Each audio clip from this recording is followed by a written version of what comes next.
ಸೋಮರಸ ಅಮೃತ, ಜ್ಞಾನಾಮೃತವನ್ನ ನಮಗ್ ಕೊಟ್ಟ ಈ ಜಗತ್ತಿಗೆ ಬಂದು. ಸೋಮ ಅಂದ್ರೆ ಇನ್ನೊಂದು ಅರ್ಥ ಚಂದ್ರ. ಆತ್ಮರೂಪಿ ಆತ್ಮನ ಸ್ಥಿತಿ ಚಂದ್ರ ಲೋ ಆಗೋಯ್ತು, ಕ್ರೆಸೆಂಟ್ ಮೂನ್ ಆಗೋಯ್ತು. ಆ ಕ್ರೆಸೆಂಟ್ ಮೂನ್ ಹಂಗಾಗಿರೋದನ್ನ ಮತ್ತೆ ಫುಲ್ ಮೂನ್ ಮಾಡ್ತಾನಲ್ವಾ, ಸೊ ಸೋಮನಾಥ ಅಂತ ಹೆಸರು ಕೊಟ್ಟಿದ್ದಾರೆ. ಆ ಸೋಮನಾಥ, ಆ ಪರಮಾತ್ಮನೇ ಸೋಮನಾಥ. ನೆಕ್ಸ್ಟ್ ಎರಡನೇದು ಮಲ್ಲಿಕಾರ್ಜುನ. ಎರಡನೇದು ಏನಕ್ಕೆ ಮಲ್ಲಿಕಾರ್ಜುನ ಇಟ್ಟಿದ್ದಾರೆ ಅಂದ್ರೆ ಆತ್ಮದಲ್ಲಿನ ಮಲಿನತೆಯನ್ನ ದೂರ ಮಾಡ್ತಾನೆ. ಮಲಿನತೆ ಏನು, ಅವ್ರ ಸ್ಟೋರಿ ಹೇಳೋದು, ಷಣ್ಮುಖ ಬೇಜಾರಾಗಿ ಹೋಗ್ಬಿಟ್ಟ ಮಗ, ತಾಯಿ ತಂದೆ ಇಬ್ರುನು ಅವನ್ನ ಸಮಾಧಾನ ಮಾಡಕ್ ಹೋದ್ರಂತೆ.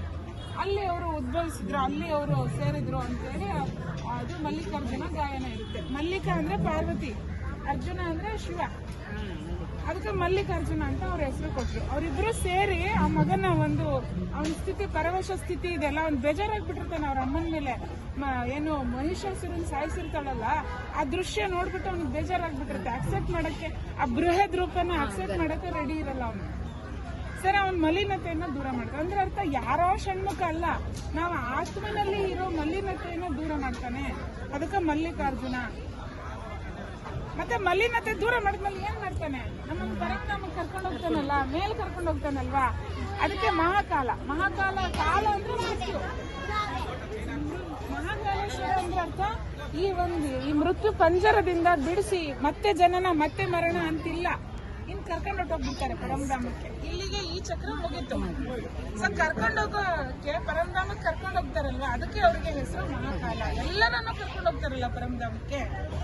ಮತ್ತೆ ಕರ್ಕೊಂಡು ಹೋಗ್ಬೇಕು, ಮೇಲ್ ಪರಮಧಾಮಕ್ಕೆ ಹೋಗ್ಬೇಕಂದ್ರೆ ರಹಸ್ಯ ನಮ್ಮೆಲ್ಲರಿಗೆ ಏನ್ ಅರ್ಥ ಆಗ್ಬೇಕು, ನಾವೊಂದು ಆತ್ಮ ಆಗಿದೀವಿ ಅಂತ.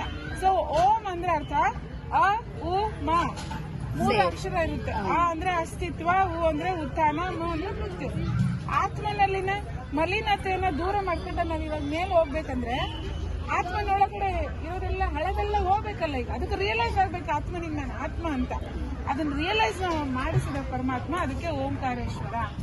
ಸೊ ಇದು ಎರಡನ್ನೂ ಉಜ್ಜಯಿನಿಯಲ್ಲಿ ಒಂದೇ ಕಡೆ ಇರುತ್ತೆ, ಈ ಲಿಂಗಗಳು, ದ್ವಾದಶ ಲಿಂಗದಲ್ಲಿ ಇವೆರಡನ್ನೂ.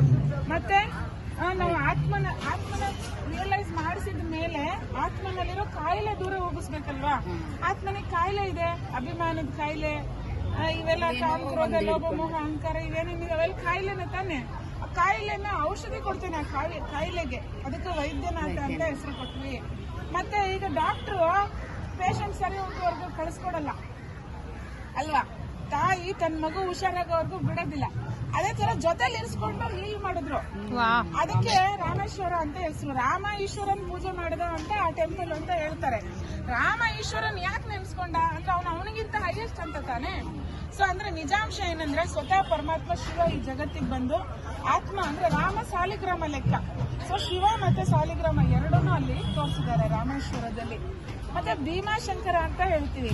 ಅಂದ್ರೆ ಭೀಮ ಅಂದ್ರೆ ಒಬ್ಬ ರಾಕ್ಷಸನ ಹೆಸರು, ಶಂಕರ ಅಂದ್ರೆ ತಪಸ್ವಿ ಹೆಸರು, ತಪಸ್ವಿ ಶಂಕರ. ಸೊ ಆ ರಾಕ್ಷಸತ್ವವನ್ನ ದೂರ ಮಾಡಿ, ಅಂದ್ರೆ ನಮ್ಮದೇ ತಪಸ್ಸಿನ ಶಕ್ತಿಯಿಂದ ನಮ್ಮಲ್ಲಿರೋ ರಾಕ್ಷಸತ್ವವನ್ನ ನಾಶ ಮಾಡೋದನ್ನ ಪರಮಾತ್ಮ ಹೇಳ್ಕೊಟ್ಟ. ಅದಕ್ಕೆ ಭೀಮಾಶಂಕರ ಅಂತ ಅವರಿಗೆ ಹೆಸರು ಬಂತು. ಮತ್ತೆ ನಮ್ಮೊಳಗೆ ಆ ರಾಕ್ಷಸತ್ವ ದೂರ ಮಾಡ್ತೀವಿ ಸರಿ, ಅದ್ರ ವಿಷ ಇದೆಯಲ್ಲ ಇನ್ನೊಂದ್ ಸ್ವಲ್ಪ ರಾಕ್ಷಸ, ಅವ್ರದ್ದು ಕುರುಹುನು ಇರಬಾರ್ದು ಅಂತಾರಲ್ಲ, ಚಿಹ್ನೆಯನ್ನ ಇರಬಾರ್ದು ಅಂತಲ್ವಾ, ಹಂಗ ನಾಗೇಶ್ವರ ಅಂತ ಅರ್ಥ. ಆ ವಿಷಯ ನಮ್ಮ ಹತ್ರ ಅದರಿಂದ ನಮ್ಮನ್ನು ಬಿಡುಗಡೆ ಮಾಡ್ದ, ಅದಕ್ಕೆ ನಾಗೇಶ್ವರ ಅಂತ ಹೆಸರು. ಮತ್ತೆ ಅದ್ರ ನೆಕ್ಸ್ಟ್ ಹೆಸರು ಇರೋದು ಇದು ವಿಶ್ವನಾಥ, ಕಾಶಿ ವಿಶ್ವನಾಥ. ಇಡೀ ವಿಶ್ವಕ್ಕೆ ಅವನು ವಿಶ್ವವನ್ನ ದೂರ ಮಾಡಿದ, ಇಡೀ ವಿಶ್ವಕ್ಕೆನೆ ಅವರು ರಾಕ್ಷಸತ್ವವನ್ನು ದೂರ ಮಾಡಿದ್ರು, ಇಡೀ ವಿಶ್ವವನ್ನೇ ಪರಿವರ್ತನೆ ಮಾಡಿದ್ರು. ಅದಕ್ಕೆ ಕಾಶಿ ವಿಶ್ವೇಶ್ವರ. ಪರಿವರ್ತನೆ ಮಾಡೋದಕ್ಕೆ ಏನ್ ಮಾಡಿದ್ರು ಅನ್ನೋದು ನೆಕ್ಸ್ಟ್ ಲಿಂಗದ ಅರ್ಥ. ತ್ರಯಂಬಕೇಶ್ವರ ಅವರು ನಮ್ಗೆ 3 ಕಾಲದ ಜ್ಞಾನ ಕೊಟ್ರು, 3 ಲೋಕದ ಜ್ಞಾನ ಕೊಟ್ರು. ಸೃಷ್ಟಿಯ ಆದಿ ಮಧ್ಯ ಅಂತ್ಯ, ಮತ್ತೆ 3 ಲೋಕ, ಆತ್ಮದ ಆದಿ ಮಧ್ಯ ಅಂತ್ಯ, ಇದನ್ನೆಲ್ಲ ನಮಗೆ ತಿಳಿಸ್ಕೊಟ್ರು. ಈ ತ್ರಿಕಾಲದ ಜ್ಞಾನ, ಪ್ರತಿ ಕರ್ಮದ ತ್ರಿಕಾಲ ನಮಗೆ ಸಿಕ್ಕಿದಾಗ ನಾವು ಅದರಿಂದ ಹೊರಗಡೆ ಬರ್ತೀವಿ. ಯಾವ ಕರ್ಮ ಸರಿ, ಯಾವ ಕರ್ಮ ತಪ್ಪು ಅನ್ನೋದು ನಮ್ಗೆ ರಿಯಲೈಸ್ ಆಗುತ್ತೆ. ಸೊ ತ್ರಯಂಬಕೇಶ್ವರ ಅಂತ ಹೆಸರಿರುತ್ತೆ. ಆ ತ್ರಯಂಬಕೇಶ್ವರ ಆದ್ಮೇಲೆ ಇರೋದು ದ್ವಾದಶ ಲಿಂಗಗಳ ಹೆಸರಲ್ಲಿ 11ನೇದು ಯಾವ್ದು, ಕೇದಾರನಾಥ. ಏನಂದ್ರೆ ಆತ್ಮ ಮತ್ತೆ ಪರಮಾತ್ಮ ಇಬ್ರು ಜೊತೆಗಿದ್ದು ಕೆಲಸ ಮಾಡಿದ್ರು. ಇಷ್ಟು ದೊಡ್ಡ ವಿಶ್ವ ಚೇಂಜ್ ಮಾಡ್ಬೇಕಂದ್ರೆ ನಮ್ಮನ್ನ ಬಿಟ್ಟು ಹೆಂಗ್ ಮಾಡೋದು, ತಂದೆ ಇಲ್ದೆ ನಾವಿಲ್ದೆ ತಂದೆ ಹೆಂಗೆ? ಸೊ ತಂದೆ ತನ್ನ ಮಕ್ಕಳನ್ನ ಒಗ್ಗೂಡಿಸ್ಕೊಂಡು ಈ ಕೆಲಸವನ್ನ ಮಾಡಿದ್ರು.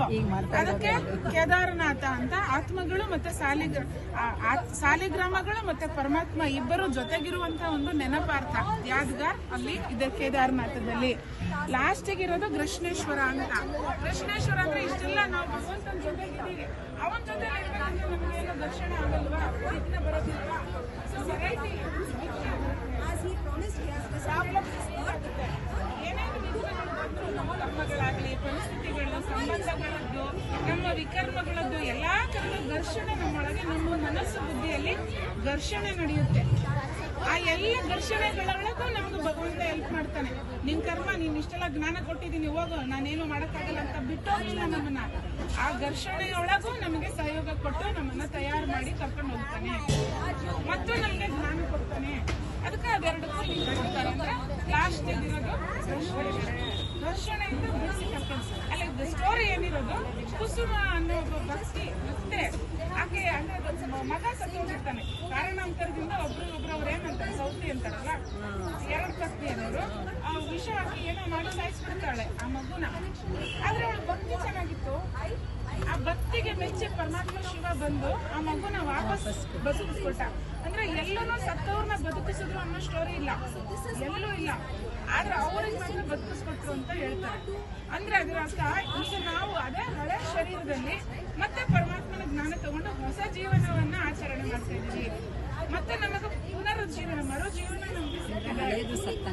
ಸೊ ಹಾಗಾಗಿ ಇದು ಈ ಘರ್ಷಣೆ ಅಂದ್ರೆ ಘರ್ಷಣೆಯೊಳಗೂ ಮತ್ತೆ ಭಗವಂತ ನಮ್ಗೆ ಜೊತೆ ಕೊಟ್ಟು ರೆಡಿ ಮಾಡಿ ವಾಪಸ್ ಕರ್ಕೊಂಡೋದ ಪರಂಧಾಮಕ್ಕೆ ಅಂತ ಕೃಷ್ಣೇಶ್ವರ ನೆನಪಾಗ್ತಾ ಇದೆ.